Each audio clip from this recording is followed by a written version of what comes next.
महाभारत के युद्ध में कर्ण का सबसे बड़ा पुत्र वसुसेन अपने पिता के समान ही पराक्रमी और वीर था। वह अपने पिता का गौरव था और हमेशा धर्म, साहस और कर्तव्य का पालन करता था।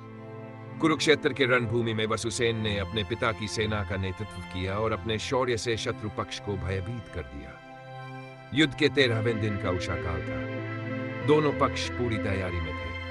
कर्ण ने अपने पुत्र वसुसेन को अपने पास बुलाया और कहा, पुत्र, यह युद्ध केवल हमारा नहीं, बल्कि धर्म और अधर्म का निर्णायक संग्राम है। तुम्हें यह याद रखना होगा कि हमारा लक्ष्य केवल विजय है, लेकिन तुम्हें सदैव धर्म और वीरता के मार्ग पर ही चलना है। वसुसेन ने पिता के चरण स्पर्श करते हुए उत्तर दिया, पिताश्री, मैं आपके सम्मान और मित्रता के लिए अपने प्राणों की आहुति देने के लिए तैयार हूं। उस दिन वसुसेन पांडव पक्ष के योद्धाओं से भिड़ने के लिए अग्रिम पंक्ति में उतरा।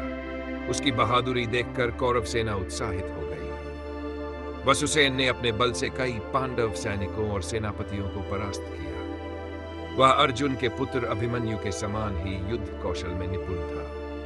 लेकिन युद्ध में अर्जुन के पुत्र श्रुतकर्मा और वसुसेन के बीच भीषण संघर्ष हुआ। श्रुतकर्मा ने अपने तीरों से वसुसेन को घायल कर दिया, लेकिन वसुसेन ने हार नहीं मानी।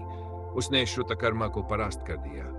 इस पर अर्जुन क्रोधित हो गए और उन्होंने वसुसेन को चुनौती दी। कर्ण ने यह देखकर वसुसेन से कहा, पुत्र, अर्जुन से लड़ने के लिए सावधान रहो, वह दिव्य अस्त्रों का ज्ञाता है। लेकिन वसुसेन ने दृढ़ता से उत्तर दिया, पिताश्री, मैं अर्जुन के समक्ष कभी पीछे नहीं हटूंगा। यह युद्ध हमारे स्वाभिमान और कर्तव्य का प्रश्न है। वसुसेन और अर्जुन के बीच भीषण युद्ध आरंभ हुआ।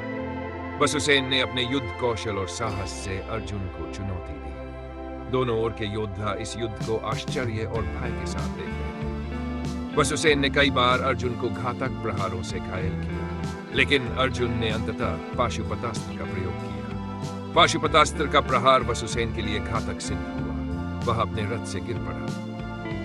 कर्ण दौड़कर अपने पुत्र के पास पहुंचे। वसुसेन ने अंतिम सांस लेते हुए कहा, पिताश्री, मुझे गर्व है कि मैं आपके लिए और इस धर्म युद्ध में अपने कर्तव्य का पालन करते हुए वीरगति को प्राप्त हो रहा हूं। कृपया मेरे बलिदान को व्यर्थ न जाने दें। कर्ण ने अपने पुत्र को गले लगाते हुए कहा, पुत्र, तुम्हारी वीरता को युगों तक याद किया जाएगा। तुमने अपने पिता को गौरवान्वित किया है। वसुसेन का बलिदान कर्ण के लिए एक गहरी पीड़ा का कारण बना, लेकिन उसने इस दुख को अपने हृदय में छिपा लिया और युद्ध में दुर्योधन के प्रति अपनी मित्रता और कर्तव्य को निभाने के लिए पुनः तैयार हो गया। वसुसेन की वीरगति ने यह सिद्ध किया कि कर्ण केवल एक महान योद्धा ही नहीं, बल्कि ऐसा पिता भी था जिसने अपने पुत्र को धर्म, साहस और त्याग का पाठ पढ़ाया था।